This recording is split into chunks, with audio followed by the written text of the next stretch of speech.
Quads దందాను నడిపి తాను వేల కోట్లు సంపాదించానని దుష్ప్రచారం చేస్తున్నారని మాజీ మంత్రి అనిల్ కుమార్ యాదవ్ ఆగ్రహం వ్యక్తం చేశారు. కొన్ని వ్యక్తిగత కారణాల వల్ల ఇన్ని రోజులు మీడియాకి దూరంగా ఉండాల్సి వచ్చిందన్నారు. న్యాయస్థానాన్ని ఆశ్రయించే హక్కు అందరికీ ఉంటుందన్నారు.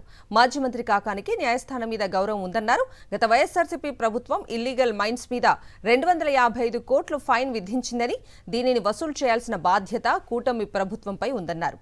నెల్లూరు జిల్లాలో వందలాది మైన్స్ ఉంటే కేవలం 30 మాత్రమే ఎందుకు ఓపెన్ చేశారని ప్రశ్నించారు. కూటమి ప్రభుత్వం వచ్చాక మైన్స్ మీద ఆధారపడిన వందలాది కుటుంబాలు రోడ్డున పడ్డాయన్నారు అనిల్ కుమార్ యాదవ్.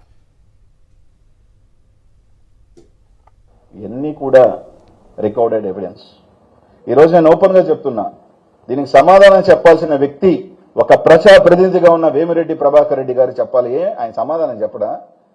ప్రజలు ఓట్లేసి గెలిపించిన ఆయనేగా, ఆయన ప్రజలు ఓట్లేసి గెలిపించారు కదా. ఆయన ప్రజల ఓట్లేసి గెలిపించిన తర్వాత ఒక కంపెనీ పెట్టి విలాద చేస్తుంటే మైన్స్ ఎందుకు ఓపెన్ అవ్వట్లేదని అడగాల్సిన, నీ దగ్గరకు వచ్చి సమాధానం చెప్పిన తర్వాత బాధ్యత తీసుకోవాల్సిన బాధ్యతగా ఒక పార్లమెంట్ సభ్యుడిగా ఆయనకి లేదా? లేదు, నేను చెప్పను, నేను అతీతుణ్ణి, నా కిందున్న నలుగురు చేత ఏదో ఒకటి ఇష్టం వచ్చినట్టు మాట్లాడిచ్చేస్తాను, నేను తప్పించుకుంటాను అంటే కాదు. ఈరోజు నేను చూపించిన ప్రతి డాక్యుమెంటరీ ఎవిడెన్స్. మా వాళ్ళ మీద కేసులు కట్టారు, సరే అది ఓకే, జ్యుడిషియల్లో చూసుకుంటాం. దీనికి ఏమని కడతారు? అసలు ఇది ఇంకా ఎంత దౌర్జన్యం! మైన్లో పని చేయకుండా మాకే అమ్మాలా ఇంకెవరికి అమ్మకూడదని చెప్పుకొని చేస్తూ ఒకే ఒక్క కంపెనీ మోనోపాలీ. అసలు there is a rule in central government, ఏది కూడా మోనోపాలీ చేయకూడదు అనేది ఒక రూల్ ఉంది.